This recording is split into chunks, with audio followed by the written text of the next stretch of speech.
habité parmi nous. Le Verbe. Et le Verbe s'est fait chair.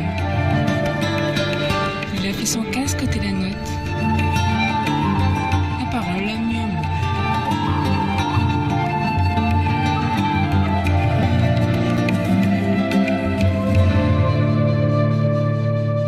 Évangile de Jésus-Christ selon saint Luc, chapitre 7, versets 1 à 10. Après avoir achevé son discours devant le peuple, Jésus entra dans la ville de Capharnaüm. Un centurion de l'armée romaine avait un esclave auquel il tenait beaucoup. Celui-ci était malade, sur le point de mourir. Le centurion avait entendu parler de Jésus. Alors, il lui envoya quelques notables juifs pour le prier de venir sauver son esclave. Arrivés près de Jésus, ceux-ci le supplièrent. « Il mérite que tu lui accordes cette guérison. Il aime notre nation. C'est lui qui nous a construit la synagogue. » Jésus était en route avec eux, et déjà il n'était plus loin de la maison, quand le centurion lui fit dire par des amis, « Seigneur, ne prends pas cette peine, car je ne suis pas digne que tu entres sous mon toit. Moi-même, je ne me suis pas senti le droit de venir te trouver. Mais dis seulement un mot, et mon serviteur sera guéri. Moi qui suis un subalterne, j'ai des soldats sous mon ordre. À l'un je dis va, et il va. À l'autre viens, et il vient. À mon esclave, fais ceci, et il le fait. » Entendant cela, Jésus fut dans l'admiration. Il se tourna vers la foule qui le suivait. « Je vous le dis, même en Israël, je n'ai pas trouvé une telle foi. » De retour à la maison, les envoyés trouvèrent l'esclave en bonne santé. Parole du Seigneur.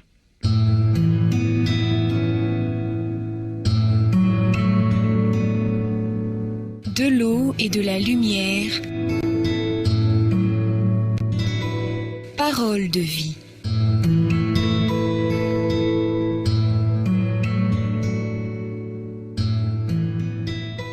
Je ne suis pas digne. Jésus manifeste son humilité. Il ne pose pas de questions, ne montre aucune résistance, mais accomplit simplement un miracle.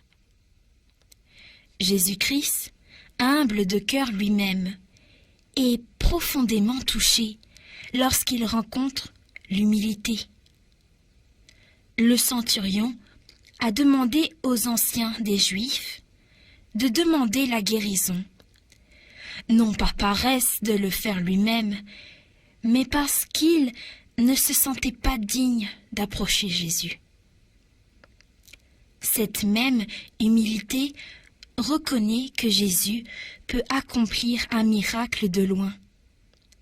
Une foi humble n'a pas besoin d'assurance extérieure, mais elle est sûre et certaine d'obtenir ce qu'elle demande. Avec le Christ Seigneur Jésus, tu as admiré la foi du centurion. Affermis ma foi, si faible, et permets-moi de te laisser faire des miracles dans ma propre vie. Jésus-Christ, aide-moi à profiter de ce temps passé avec toi. J'accepterai aujourd'hui des moments potentiels de découragement en ayant foi dans le pouvoir et l'amour du Christ.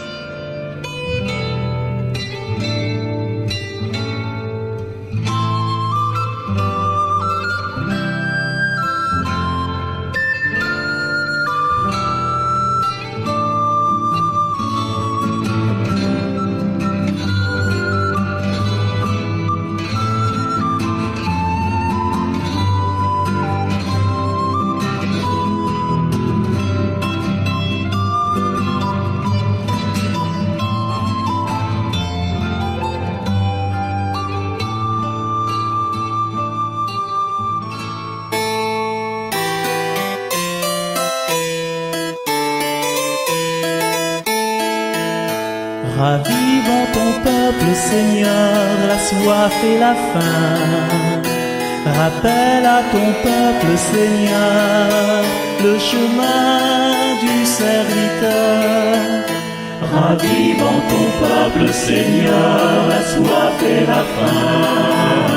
Rappelle à ton peuple, Seigneur, le chemin du serviteur.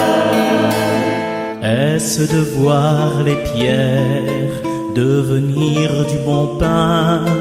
Que nous croirons en toi, que nous croirons en toi.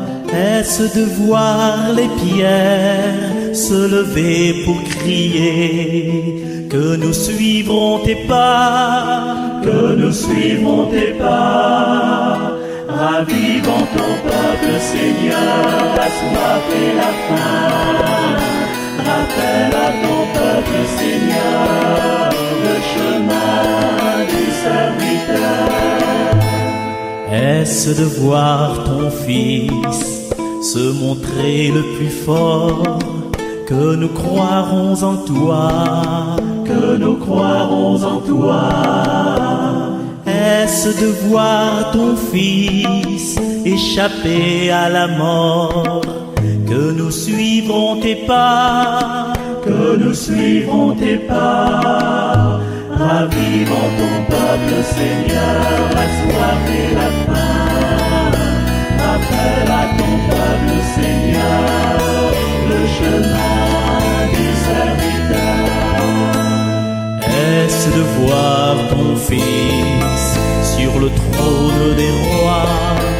Que nous croirons en toi, que nous croirons en toi. Est-ce de voir ton Fils refuser une croix?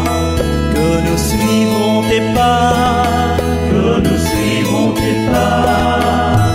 Ravivons ton peuple, Seigneur, la soif et la faim.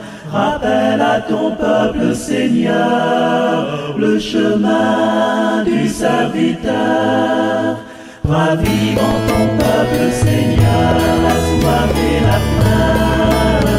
Rappelle à ton peuple, Seigneur, le chemin